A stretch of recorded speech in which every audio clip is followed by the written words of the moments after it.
কল্পনা করুন, আপনি আপনার বন্ধুদের সাথে একটি ট্রিপে গিয়েছেন। চারদিকে ঘন জঙ্গল, পায়ের নিচে শুকনো পাতার মচমচে শব্দ, আর আপনার পিছু নিয়েছে এমন কিছু যা মানুষের চিন্তা শক্তির বাহিরে। আজ আমরা কথা বলবো 2017 সালের psychological horror masterpiece the ritual নিয়ে। ভিডিওটি শেষ পর্যন্ত দেখার পর নির্জন বনে একা হাঁটার সাহস করার আগে আপনি অন্তত 10 বার ভাববেন। মুভিটির একদম শুরুতে আমরা দেখি 5 বন্ধু একটি পাবে বসে আড্ডা দিচ্ছে। তারা ঠিক করছিল পরবর্তী ট্রিপে কোথায় যাওয়া যায়। বাকিরা সাধারণ কোনো ট্যুর বা আমোদ প্রমোদের কথা বললেও রব জেদ ধরেছিল তারা যেন সুইডেনের কিংস ট্রেলে হাইকিং করতে যায়। সে চেয়েছিল বন্ধুদের নিয়ে গতানুগতিকতার বাইরে অ্যাডভেঞ্চারাস কিছু করতে। সেই আড্ডা শেষে লুক এবং রব একটি দোকানে যায় কিছু কেনাকাটা করতে। একটু পরেই দোকানটিতে ডাকাত দল প্রবেশ করে। ডাকাতদের সাথে রব সাহসিকতার সাথে ডাকাতদের মোকাবিলা করতে এগিয়ে যায়। ডাকাতদের সাথে হাতাহাতির এক পর্যায়ে ডাকাতরা রবকে নৃশংসভাবে হত্যা করে। সবকিছু লুকের সামনে হলেও সে ভয়ে একটি সেলফের আড়ালে লুকিয়ে থাকে। সে কিছুই করতে পারে না ভয়ের কারণে। রবের মৃত্যুর 6 মাস পর বাকি 4 বন্ধু সিদ্ধান্ত নেয় তারা রবের সেই শেষ ইচ্ছা পূরণ করবে। তারা সিদ্ধান্ত নেয় তারা সুইডেনের সেই জঙ্গলে হাইকিং করতে যাবে, যেখানে যাওয়ার ইচ্ছা রব প্রকাশ করেছিল। তারা সুইডেনের দুর্গম পাহাড়ে হাইকিং শুরু করে। দীর্ঘ চড়াই উতরাই পেরিয়ে তারা পাহাড়ের সর্বোচ্চ চূড়ায় পৌঁছায়। বরফ শীতল বাতাসের মধ্যে তারা রবল্টের ছবির সামনে দাঁড়ায়। সেখানে তারা একটি ছোট পাথরের স্তূপ তৈরি করে এবং তার ওপর রবল্টের একটি প্রিয় স্মৃতিচিহ্ন রেখে দেয়। বন্ধুদের মধ্যে এক ধরনের মানসিক শান্তি কাজ করছিল এই ভেবে যে তারা রবল্টের শেষ ইচ্ছাটাতে অন্তত সম্মান জানাতে পেরেছে। তারপর তারা নিচে নামতে শুরু করে, আর এইখান থেকেই সব ভয়ঙ্কর ঘটনার সূচনা হয়। আকাশ ঘন কালো মেঘে ছেয়ে যায় এবং ঝড়ের আভাস স্পষ্ট হয়ে উঠতে শুরু করে। এইদিকে দলের একজন সদস্য হঠাৎ পায়ে মারাত্মক চোট পায়, আর এই আঘাতপ্রাপ্ত পা নিয়ে দীর্ঘ পাহাড়ি পথ পাড়ি দেওয়া তার জন্য অসম্ভব হয়ে ওঠে। তখনই দলের একজন একটা প্রস্তাব দেয়, পাহাড় ঘুরে না গিয়ে যদি তারা সরাসরি বনের ভেতর দিয়ে শর্টকাট নেয় তাহলে অনেক তাড়াতাড়ি নিচে নামা যাবে। প্রস্তাবটা যৌক্তিক মনে হয়, তাই তারা জঙ্গলের মধ্য দিয়ে নামার সিদ্ধান্ত নেয়। কিন্তু তারা ঘুণাক্ষরেও টের পায়নি যে এই নিথর ও নিস্তব্ধ অরণ্যের গহীনে রাজত্ব করছে এক আদিম এবং অন্ধকার শক্তি।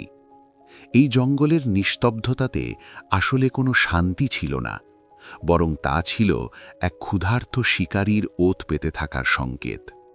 জঙ্গলে ঢোকার কিছুক্ষণের মধ্যেই পরিবেশটা বদলে যেতে থাকে। আলো কমে আসে, বাতাস স্থির হয়ে পড়ে, আর গাছগুলো যেন ঘন সন্নিবিষ্ট হয়ে তাদের চারপাশ ঘিরে ধরেছে। এক ভয়ঙ্কর দৃশ্য দেখে পা এগোনো বন্ধ হয়ে যায় তাদের সবার। সামনের গাছে প্রায় 15 ফুট ওপরে একটা হরিণের দেহ ঝুলছে। ছিন্ন ভিন্ন মাংস, হাড় আর রক্ত, যেন নৃশংসভাবে ছিঁড়ে টুকরো টুকরো করা হয়েছে হরিণটিকে। কোনো নেকড়ে বা ভালুক এভাবে শিকার করে না। এটা যে অন্য কিছু তা তারা বুঝতে পেরে আতঙ্কিত হয়ে পড়ে। রাতে বৃষ্টি শুরু হলে তারা আশ্রয় নেয় এক পরিত্যক্ত কাঠের বাড়িতে। জরাজীর্ণ, পচা গন্ধে ভরা। ভেতরে ঢুকতেই তারা হিমশীতল হয়ে যায়। ঘরের মাঝখানে দাঁড়িয়ে আছে এক বিশাল মূর্তি, হাড়, খড় আর অচেনা উপাদান দিয়ে বানানো। মুন্ডহীন দেহ, কিন্তু 2 হাত ভয়ঙ্করভাবে মানুষের মতো। রাতটা কাটে অসহ্য নীরবতায়। কেউ ঘুমায় না, আসলে ঘুমাতে পারে না। যারা চোখ বন্ধ করার সাহস করেছিল তাদের স্বপ্নে ঢুকে পড়েছিল ভয়ঙ্কর মুন্ডহীন এক প্রাণী। তেমনই এক বিভৎস দুঃস্বপ্ন থেকে ছিটকে বেরিয়ে এলো লুক। তার বিকট চিৎকার চারপাশের থমথমে জঙ্গলকে যেন কাঁপিয়ে দিল। হাড় কাঁপানো ঠান্ডাতেও সে ঘামে জবজবে, কিন্তু বুকের মাঝখানে অনুভব করছে এক অসহ্য দাহ। যখন সে হাত বাড়িয়ে ক্ষতটা পরীক্ষা করল, আঙুলের ডগায় লেগে এলো তাজা লাল রক্ত। 5টি দীর্ঘ নখের সেই ক্ষতচিহ্ন দেখে লুকের আঁতটা শুকিয়ে গেল। কোনো এক অশরীরী দানব যেন রাতের অন্ধকারে তার বুক চিরে ভেতরটা দেখে নিতে চেয়েছিল। পরদিন সকালে সূর্য ওঠে ঠিকই, কিন্তু আলো ঢোকে না জঙ্গলের গভীরে। একটা অস্বস্তিকর নীরবতা চারপাশ ঘিরে ধরে। পাখির ডাক নেই, পোকার শব্দ নেই, যেন পুরো বনই শ্বাস বন্ধ করে রেখেছে। তারা হাঁটতে শুরু করে, কিন্তু কিছুক্ষণের মধ্যেই সবাই অস্বাভাবিক কিছু একটা টের পায়। পেছন থেকে মাঝে মধ্যে অনিয়মিতভাবে ডালপালা ভাঙার শব্দ আসছে, যেন কেউ ইচ্ছা করেই দূরত্ব বজায় রেখে চলছে। তারা থামলে শব্দও থামে, হাঁটলে আবার শুরু হয়। বেলা বাড়ার সাথে সাথে পরিস্থিতি আরও খারাপ হতে থাকে। গাছগুলো যেন ঘন সন্নিবিষ্ট হয়ে আসছে। যেদিকে তারা যাচ্ছে সেদিকেই পথ সরু হয়ে আসছে। অন্ধকার আরও গাঢ় হচ্ছে। বনির গভীরতা এটা আর প্রাকৃতিক মনে হচ্ছে না, মনে হচ্ছে যেন জঙ্গল নিজেই তাদের কোথাও নিয়ে যাচ্ছে। সন্ধ্যা নামতেই বিপদ শুরু হয়। প্রথম আঘাত আসে হাঁচের উধাও হওয়ার মধ্য দিয়ে। সে একটু পেছনে ছিল, জুতার ফিতা বাঁধছিল। হাঁচকে দলের সাথে না দেখে তারা তাকে ডাকতে শুরু করে। ডাকের সাড়া না পেয়ে তারা দৌড়ে ফিরে যায় যেখানে হাঁচকে শেষ দেখেছিল। সেখানে শুধু হাঁচের ব্যাগ মাটিতে উপুড় হয়ে পড়া অবস্থায় পায়। মাটিতে গভীর আঁচড়ের দাগ, যেন কেউ নখ দিয়ে আঁকড়ে ধরে টেনে নিয়ে গেছে। ঘাসে ভেজা রক্তের দাগ, যেন মাটি গিলে নিয়েছে তাকে। হাঁচ হাঁচ চিৎকার করে ডাকতে থাকে তারা, কিন্তু জবাব আসে না। শুধু তাদের নিজেদের কণ্ঠস্বর প্রতিধ্বনিত হয়ে ফিরে আসে। ভয়ে পাগল প্রায় হয়ে তারা দৌড়াতে শুরু করে, দিক দিশা হারিয়ে শুধু যতটা সম্ভব দূরে যাওয়ার চেষ্টা করে। সন্ধ্যা নামার আগেই তারা থামতে বাধ্য হয়। শরীর আর সাড়া দিচ্ছে না। রাতটা কাটাতে হবে এখানেই। তারা সিদ্ধান্ত নেয় পালা করে পাহারা দেবে। ফিল প্রথম প্রহরে থাকে। লুক আর ডম ঘুমানোর চেষ্টা করে। পরদিন ভোরের আলো কোনো আশা নয়, নিয়ে আসে নতুন বেদনা। ফিল উধাও, যে রাত জেগে পাহারা দিচ্ছিল। এখন তার অস্তিত্বের একমাত্র প্রমাণ তার ছেঁড়া তাঁবু। কাপড় চিরে ফেলা হয়েছে উপর থেকে নিচ পর্যন্ত, যেন কোনো দানব থাবা মেরে চিরে ফেলেছে। মাটিতে 2 ফুট লম্বা পায়ের ছাপ, যেটা কোনো পশুর পা হতে পারে না, আবার মানুষেরও নয়। এখন শুধু লুক আর ডম বেঁচে আছে। দুজনেই জানে পালানোর কোনো রাস্তা নেই এই ভয়ঙ্কর জঙ্গল থেকে। তারপরেও লুক আর ডম প্রাণ ভয়ে দৌড়াতে থাকে। কিন্তু তারা এমন এক জায়গায় গিয়ে পৌঁছায় যা তাদের কল্পনারও বাইরে ছিল। বাগানের মধ্যে বিশাল এক গ্রাম দেখে, কিন্তু এই গ্রাম যেন সময়ের বাইরে আটকে আছে। কাঠের তৈরি কুঁড়েঘর, প্রাচীন স্থাপত্য, দেয়ালে অদ্ভুত প্রতীক খোদাই করা। কোনো বিদ্যুৎ নেই, কোনো আধুনিক যন্ত্র নেই। লুক আর ডম স্বস্তির নিঃশ্বাস ফেলার সুযোগ পাওয়ার আগেই ছায়া থেকে বেরিয়ে আসে গ্রামের মানুষগুলো, যাদের চোখ ফাঁপা, মুখে কোনো অনুভূতির ছাপ নেই, আর যারা কথা না বলেই নীরবে তাদের ঘিরে ধরে। লুক প্রতিরোধ করার চেষ্টা করলেও সংখ্যাধিক্যের কাছে হার মানতে বাধ্য হয়, এবং মুহূর্তেই তাদের বেঁধে টেনে নিয়ে যাওয়া হয় গ্রামের কেন্দ্রে, যেখানে একটা বিশাল কাঠের খাঁচা, যেটা পরিপূর্ণ ছিল মানুষের হাড় আর মাংস দিয়ে। ডমকে সেই খাঁচায় ঢুকিয়ে দেওয়ার পর লুককে নিয়ে যাওয়া হয় একটা অন্ধকার ঘরে, যেখানে বসে আছে এক বৃদ্ধা, যার মুখ কুঁচকে গেলেও চোখে জ্বলজ্বল করছে এক অস্বাভাবিক তেজ, যেন বয়স তার কিছুই করতে পারেনি। এই বৃদ্ধাই লুককে জঙ্গলের আসল রহস্য বলতে শুরু করে। বৃদ্ধা লুককে জানায় তারা যে প্রাণীটিকে দেখছে সেটি আসলে এক প্রাচীন দেবতা, মোডর। এই মোডর হল শয়তান লোকিন এক অভিশপ্ত সন্তান। এই গ্রামের মানুষরা অমরত্বের লোভে হাজার বছর ধরে এই দানবকে পূজা করে আসছে এবং মানুষকে বলি দিচ্ছে।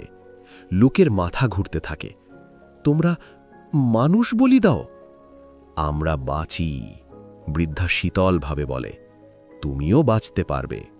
মোডর তোমাকে পছন্দ করেছে। সে এগিয়ে আসে, তার আঙুল লুকের বুকে স্পর্শ করে।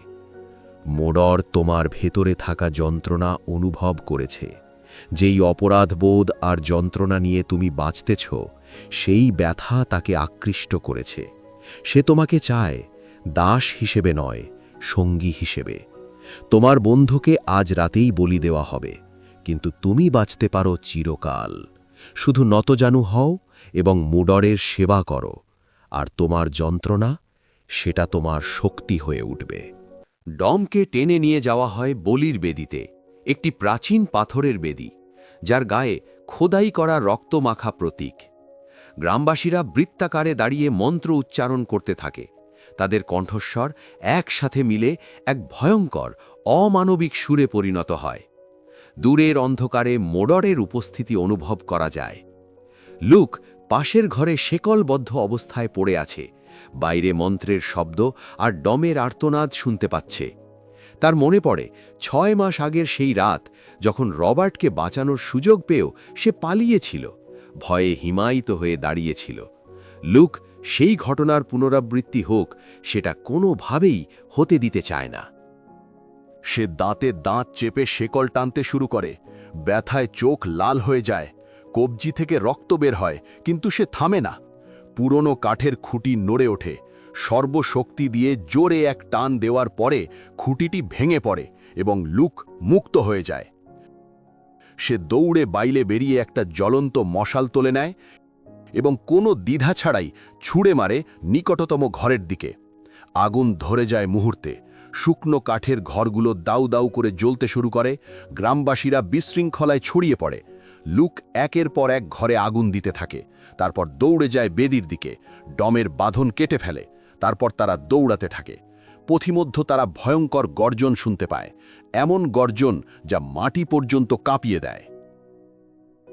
মোডর বের হয়ে আসে, বিশাল ভয়ঙ্কর এক প্রাণী, যার দেহ গাছের ছালে মোড়া, শিং আকাশের দিকে ছড়ানো। মোডর তার মানুষের মতো কিন্তু দানবীয় হাত লুকের দিকে প্রসারিত করে। লুক চিৎকার করে, দৌড়া ডম, এবং জ্বলন্ত মশাল ছুঁড়ে মারে সরাসরি মোডরের দিকে। দানবটা গর্জন করতে থাকে যখন আগুন তার গায়ে লেগে যায়। লুক পেছনে ফিরে দৌড়াতে শুরু করে, পুরো শক্তি দিয়ে। আর কোনো ভয় নেই, শুধু বাঁচার তীব্র ইচ্ছা। মোডর তার পেছনে ধাওয়া করে। গাছ ভেঙে পড়ে, মাটি ফেটে যায় তার পদভারে।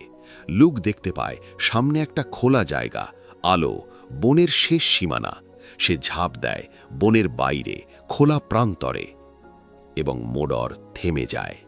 দানবটি সীমানায় দাঁড়িয়ে আছে, যেন অদৃশ্য এক দেয়াল তাকে আটকে রেখেছে। তার ক্ষমতা শুধুমাত্র সেই অভিশপ্ত জঙ্গলের মধ্যেই সীমাবদ্ধ। লুক ঘুরে দাঁড়ায়, বুক ফুলিয়ে শ্বাস নেয় এবং চিৎকার করে। ক্রোধ, যন্ত্রণা, বিজয় সব মিশে একসাথে। সে শুধু দানবের হাত থেকে বাঁচেনি, সে পরাজিত করেছে তার নিজের ভয়কে, জয় করেছে সেই দীর্ঘ 6 মাসের অপরাধবোধকে। আজ সে পালায়নি, আজ সে লড়েছে, এবং আজ সে মুক্ত। দ্য রিচুয়াল আমাদের শেখায় জীবন একটা অন্ধকার বনের মতো। পথ হারানো সহজ, ভয় পাওয়া স্বাভাবিক, কিন্তু যা আমাদের মানুষ করে তোলে তা হলো দাঁড়িয়ে যাওয়া, লড়ে যাওয়া এবং নিজের অন্ধকারকে আলোয় রূপান্তরিত করা।